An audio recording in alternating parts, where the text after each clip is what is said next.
Good morning, everybody. Welcome to Carmens Bronco Shop. Episode 17. Can you believe it? The time is flying by. I hope everybody's having a fantastic summer. Anyway, so today we're going to install these quick latch buttons for your hood. They're beauties, all right? And then we're also going to deal with the painless harness. And this one had the switches. So this one was part number 10114, 28 circuit Bronco harness with switches. And it made my job really easy.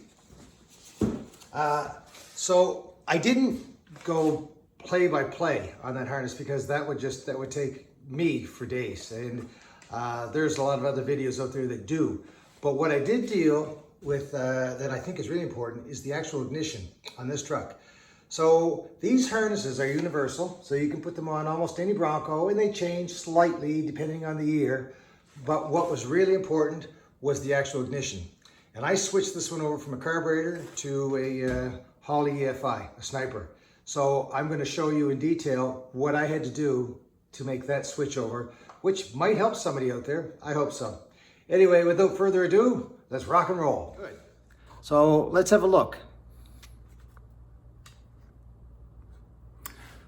So you can see there's the pin. You've got to basically drill a hole through your rad support and figure out your elevations. And you put them to roughly the height that you're going to want so that they're going to make a mark on the underside of your hood. So you put some tape up there. Let's see if you can see that. See the masking tape that I put up top? I know that that's roughly where the pin is going to hit. So we'll bring that back down here. Now I've already got the hole drilled through there, but the method is still the same. So you basically drop your hood really, really slowly. Kind of press it down a tiny bit just so that it'll leave a mark. Lift your hood back up. See the mark on the bottom of the tape up here? And now, of course, it's actually got a hole punched straight through it, but that's where the mark would be. And you take your, I believe it was a 3/16 bit, drill a hole through the bottom right there so that you know exactly where it's going to fit on the hood. And you actually drill the hole at the same angle as what the top of the hood will be when it's shut. Okay, so that's cool. Then you block your hood up, whatever you want, or remove your pins altogether.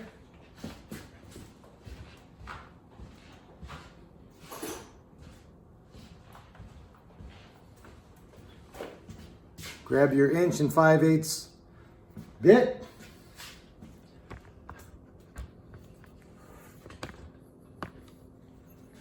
Drill that through right here. Done. Finished, just like that. Not quite, but you get the idea, okay? And then you, once that's all done, you've got both sides drilled out. And you check the way the pins are showing up. Can you see that? Yes, you can. There's the pin sticking through the hole. And here's the fastener. It's pretty cool. You stick that there. And it's done. Basically, that's the height. Now, obviously, it's not quite finished. So you have to press the button. Pops off. But from the underneath, there's a big washer, just like this. This washer here, or it's not really a washer, it's a big nut, it's a round nut. You tighten that up to where it presses just slightly against the bottom of the hood to suck the top down flush. And then there's some other like Allen screws, and they fit through these 3 spots here. You tighten those up against the bottom of the hood, everything's done. So I know that was sort of an abbreviated lesson, but it's not as scary as what you think. If you just kind of take your time and you read the instructions, they're really good. This comes from Wild Horses.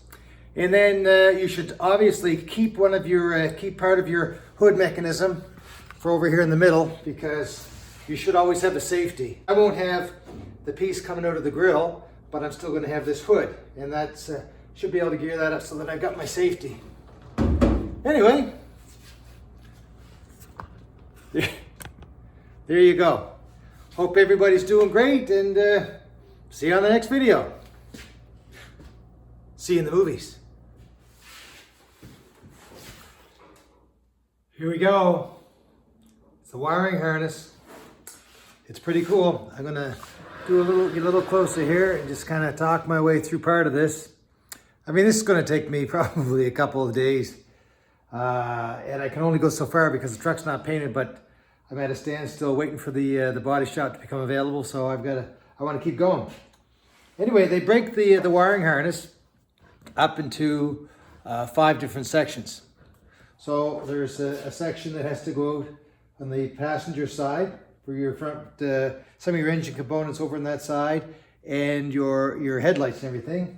Then there's another section that comes up on the driver's side over here, same sort of thing. And then you've got a tail section that also goes up through a hole. Actually, I'm going to talk this. I'm going to kind of point some things out as I'm going here.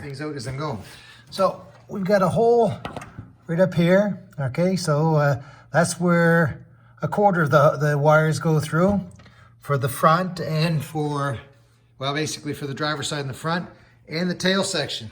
So you can see right here, it's labeled tail section. So this section of wire, it goes on and on and on up here. That's also going to go through that same hole.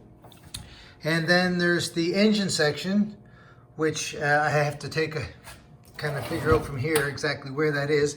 That's going to go up on the other side of the gas pedal. See the big opening up there, the big hole? And then there's the passenger section, which is also pretty cool. That's going to go up through another hole on the far side. And I don't know if I said it yet or not, but there's the tail section that goes up through the driver's side here, and then that's meant to be routed down this side along the frame rail and so on and so forth. So then you come over on this side, and they give you a new glove box, okay? It's just kind of sitting in there. And here's your fuse panel. And that basically gets fastened into this opening right here. So that's kind of I'm just mocking these things in place for now. And then I'm going to start hardwiring as many things as I possibly can. But again, there's nothing going to be wired into the dash at this point because we got to paint that yet. So whatever I do here, I have to be prepared to cover off with paper and everything so it doesn't get all spray painted when we're done. But anyway, that's where we're at, and that's what this is all about. So this is pretty cool. Like, for example, heater switch, brake warning light, map light. Everything is labeled. So as you're going through the instruction manual, basically it tells you to do this, do this, do this, and you do it. And wiring is definitely not my forte. So if I can do this, I'm pretty sure anybody can. Pretty sharp. Wish me luck. Hi everybody. So here we are. We're back working with the harness.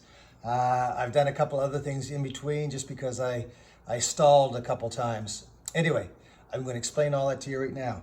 The system is really easy to install. It's simple. As I mentioned before, you've got the 4 sections. You break them out, the tail lights, headlights, right side of the engine, left side of the engine, that sort of thing. But what can look confusing is all the wires that go to the back side of the dash. No need to worry. They're all diagrammed out in that thick manual that Painless has. It's beautiful. It's almost exciting doing it because you're saying, oh yeah, okay, this goes here, this goes here, this goes here. And then when you plug it all in, it works. However, there's one part and you can't avoid it. It's the ignition system for the engine. This one actually changed. I think that if you didn't make a switch over to the Holley, it would be pretty simple. You could follow the instructions and I think everything would be right there. But when you do what I did and you switched over to the Holley Sniper, then it kind of changes things. So right off the bat, you don't need this Durspark ignition anymore. For what I did anyway, on my truck. There's no more coil on the side of the engine. There's no more resistor on the dash. All you have is one wire coming from the ignition, and it's called a 920 wire. And this is really important. The 920 gives you power when the key is in the crank position and power when it's in the run position. That's critical to make your Holley work, give yourself fuel, everything like that, because there's fuel pumps in here that need power, that sort of thing. Anyway, the problem that exists is that this 920 wire is too small to provide enough power to like 12 volts to both parts of the engine at the same time for long periods of time. I don't know what would happen to it. Maybe it would burn up. I'm not really sure. Anyway, what you need to do is you need to buy a relay. And here's the part right here, 30101. It's called a universal fan relay from Painless. What that does, that allows you to bring power into this relay with that 920, and it turns this relay into basically a switch. Okay, and the switch, there's a circuit breaker here, and there's power from the battery, everything. So you've got lots of power now. You take one heavy wire out of this switch, or relay, whatever you want to call it, and that gets split in here. So one part of it gets split off to your Holley Sniper, the other part goes to the coil plug on the side of your HEI distributor. And that's it. There's no other wiring. It's, well, except for, you know, your solenoids and everything here that, you know, you follow the instructions in the Painless manual for that. But the confusing part was the ignition, and that covers it. So hopefully this helps, and if at any time anybody's curious about anything, you can always just text me back, and I'll be more than happy to try and explain it. You can give me a phone call. But anyway, hope you're having a fantastic day. Take care. So there you have it. I know I say that a lot. Anyway, I really hope that you know, the video about the quick latch hood pins, that's pretty cool. And of course, the issues related to the Painless harness. I hope that that's helpful to anybody. And I mean, I have done the whole thing. So if anybody had a question or curious about anything, just text me or email me or anything on this on the site. So I'll answer any questions I don't have the answers for. And if I can't answer them, I can probably put you in the right direction to get the answers. Anyway, next week, it's all about the steering column and the dash. Okay, so you can't really see too much more of that because I don't want to ruin the surprise. Anyway, it's pretty detailed. The dash is basically complete. Everything's hooked up. We got all the new buttons and everything like that. And I think that you're going to like what you see. Anyway, until next week, take care. And if you like what you're seeing, hit the subscribe button. Cheers, everybody.